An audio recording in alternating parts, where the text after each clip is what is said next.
पूरे देश में इस समय हर घर तिरंगा अभियान चल रहा है। सरकार भी उस पर और जिला प्रशासन उसको लेके काफ़ी गंभीर है, लोगों को जागरूक किया जा रहा है। लेकिन क्या आपको पता है कि इस भारतीय तिरंगे के जो वर्तमान स्वरूप की कहानी है, वो बड़ी दिलचस्प है और एक लंबी प्रक्रिया के बाद वो इस अपने स्वरूप तक आया और इसको जो ये रूप देने वाले हैं, उस शख्स का नाम है पिंगली वेंकैया। पिंगली वेंकैया का जन्म जो है वो 2 अगस्त 1876 को आंध्र प्रदेश के मछलीपट्टनम में एक तेलुगु ब्राह्मण परिवार में हुआ था। अपनी शुरुआती पढ़ाई अपने स्थानीय जनपद से करने के बाद स्नातक की पढ़ाई करने के लिए पिंगली वेंकैया साहब विदेश चले गए, कैम्ब्रिज विश्वविद्यालय गए। वहां से पढ़ाई करने के बाद वो वापस देश लौटते हैं और उन्होंने कई जगहों पर अलग अलग विभागों में नौकरी किया, लेकिन एक जगह कहीं उनका मन टिक नहीं पाया। बाद में वो और पढ़ाई करने के लिए लाहौर में, तत्कालीन लाहौर जो अब पाकिस्तान में है, वहाँ पर एंग्लो वैदिक महाविद्यालय था, वहाँ वो पढ़ाई करने चले गए। वहाँ से पढ़ाई पूरी करने के बाद उन्होंने सेना ज्वाइन किया और सेना नायक बन गए। उनकी तैनाती दक्षिण अफ्रीका में होती है, जहाँ पर उस समय एंग्लो बोअर युद्ध चल रहा था और उसी युद्ध के दौरान पिंगली वेंकैया साहब की जो मुलाकात थी वो गांधी जी से होती है, महात्मा गांधी से होती है। महात्मा गांधी से मुलाकात होने के बाद वो उनके विचारों से इतने प्रभावित हुए कि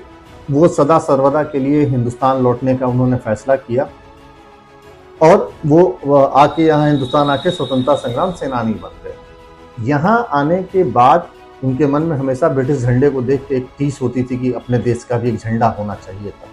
तो उन्होंने ये पूरी अपने जो विचार हैं वो महात्मा गांधी से साझा किए और ये कहा कि हमारे देश का भी एक झंडा होता तो अच्छा होता। ये पूरी बात उनकी सुनने के बाद महात्मा गांधी ने ये पूरी जो जिम्मेदारी है वो पिंगली वेंकैया साहब को दी कि आप ही भारत के लिए एक मुकम्मल एक झंडा, एक तिरंगा बनाइए जो इसके इतिहास को दर्शाते हुए और इसके पूरे स्वरूप को प्रदर्शित कर पाए। पिंगली वेंकैया साहब ने इसे एक चुनौती के तौर पर लिया और कई देशों के झंडों का अध्ययन करने के बाद तकरीबन 30 से अधिक डिजाइन बनाने के बाद वो एक दिन गांधी जी के पास गए और उस दौरान उन्होंने वो जो पूरा अपना डेमोन्स्ट्रेशन है या अपने जो प्रेजेंटेशन है वो दिया और उसके बाद गांधी जी ने को वो देखिए और सारे